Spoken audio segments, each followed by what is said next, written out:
Students, ஒரு memory கார்டில் குறிப்பிட்ட அளவு தான் உங்களால் ஸ்டோர் பண்ண முடியும். ஆனால் மனுஷனோட மூளை அப்படி கிடையாது. நீங்கள் பார்க்குற விஷயம், கேட்குற விஷயம் எவ்வளோ வேணால் ஸ்டோர் பண்ணலாம். சில மெமரிஸை, சில தாட்ஸை அவன் சாகிற நாள் வரைக்கும் அவனால் ஸ்டோர் பண்ண முடியும். ஏன்னா ஹியூமன் தாட்ஸ் அந்த மாதிரி. நீங்கள் எந்த விஷயத்த உங்கள் மைண்டில் வச்சுக்கணும்னு நீங்கள் தான் டிசைட் பண்ணணும்.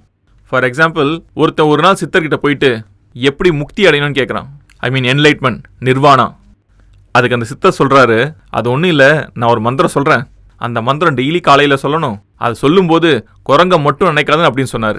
அதுக்கு அந்த ஆள் சொன்னார், நான் என்னைக்கு இங்கே குரங்க பற்றி நினச்சேன், இன்னைக்கு நினைக்கிறதுக்கு ஓகேன்னு சொல்லிட்டு போயிடுறான். ஸோ வீட்டுக்கு போகும்போது நடுவில் கொஞ்சம் யோசிக்கிறான், நாளைக்கு நம்ம பூஜை பண்ணுறோம் ஆனால் குரங்க பற்றி நினைக்கக்கூடாது.